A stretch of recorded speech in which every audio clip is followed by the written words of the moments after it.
പാലക്കാട് ഉപതെരഞ്ഞെടുപ്പിൽ അസൂയാർഹമായ വിജയം നേടിയ രാഹുൽ മാങ്കൂട്ടത്തിൽ സംസ്ഥാന കോൺഗ്രസ് രാഷ്ട്രീയത്തിൽ ഉദിച്ചുയർന്ന അതേ വേഗത്തിൽ തന്നെ തകർന്നു വീഴുകയും ചെയ്യുന്ന ദുരന്ത കാഴ്ചയാണ് കണ്ടത്. പൊതുപ്രവർത്തകൻ എന്ന നിലയിൽ പാലിക്കേണ്ട മാന്യതയും വ്യക്തിശുദ്ധിയും പാലിക്കാതെ അർമാദിക്കുന്ന നേതാക്കൾക്കുള്ള മുന്നറിയിപ്പാണ് രാഹുലിന്റെ പതനം. നിയമസഭയിലേക്കുള്ള കന്യംഗത്തിൽ തന്നെ 18,000-ലധികം വോട്ടിന്റെ വൻ ഭൂരിപക്ഷത്തിലായിരുന്നു രാഹുൽ മാങ്കൂട്ടത്തിൽ വിജയിച്ചത്.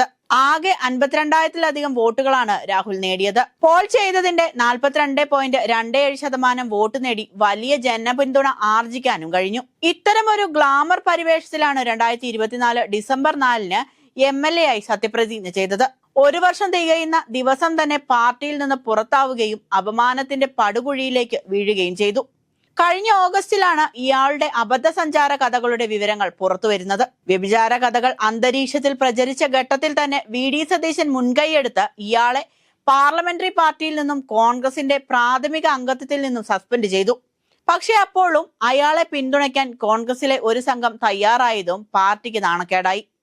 മുൻകൂർ ജാമ്യാപേക്ഷ തള്ളിയ സാഹചര്യത്തിൽ ഒടുവിൽ ഗതികെട്ട് പാർട്ടി അയാളെ പുറത്താക്കി. പാലക്കാട് ഉപതെരഞ്ഞെടുപ്പ് സമയത്ത് രാഹുലിനെ സ്ഥാനാർത്ഥിയായി അവതരിപ്പിച്ചപ്പോൾ DCC ഉൾപ്പെടെ കടുത്ത രീതിയിൽ തന്നെ അതിനെ എതിർത്തിരുന്നു. എന്നാൽ ഷാഫി പറമ്പിലിന്റെ നിർബന്ധം കാരണം രാഹുൽ തന്നെ സ്ഥാനാർത്ഥിയായി വരികയായിരുന്നു.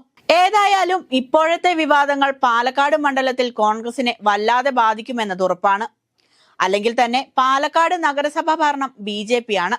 അതേസമയം പാലക്കാട് ഉപതെരഞ്ഞെടുപ്പിൽ കോൺഗ്രസ് സീറ്റ് നിലനിർത്തിയതും 4 ഇരട്ടിയിലേറെ ഭൂരിപക്ഷത്തിലാണ്. പാലക്കാട് നഗരസഭ ഭരിക്കുന്ന BJP പല തദ്ദേശ സ്ഥാപനങ്ങളിലും 2ാം സ്ഥാനത്തുണ്ട്. പാലക്കാട് നിയമസഭാ ഉപതെരഞ്ഞെടുപ്പിൽ CPM-നെ വീണ്ടും 3ാം സ്ഥാനത്തേക്ക് തള്ളാനും BJPക്ക് കഴിഞ്ഞു.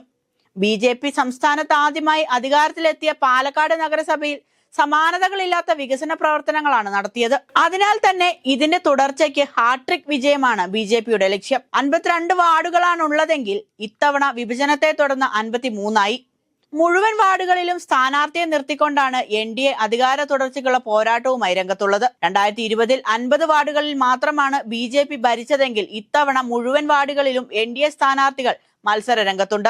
51 വാർഡുകളിലും BJPയും 2 വാർഡുകളിൽ BDJS-ഉമാണ് മത്സരിക്കുന്നത്.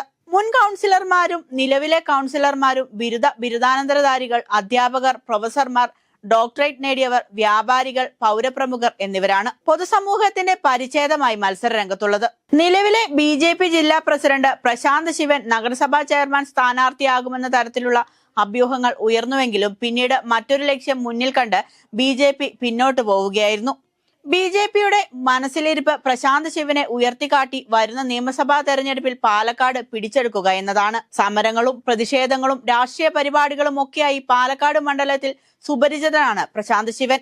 അല്ലെങ്കിൽ തന്നെ കൃത്യമായ വോട്ട് ബാങ്കുള്ള പാലക്കാട് മണ്ഡലത്തിൽ ചെറുപ്പക്കാരനായ അതിലേറെ ജനങ്ങളുമായി ഇടപെടുന്ന പ്രശാന്ത് മത്സരിച്ചാൽ നിലവിലെ സാഹചര്യത്തിൽ BJPക്ക് എളുപ്പത്തിൽ മണ്ഡലം കൈയടക്കാമെന്ന് പാർട്ടി നേതൃത്വം കരുതുന്നു. BJPയുടെ ലക്ഷ്യം എത്ര കണ്ട് നടപ്പാകുമെന്ന് കാത്തിരുന്നു കാണേണ്ടതാണ്.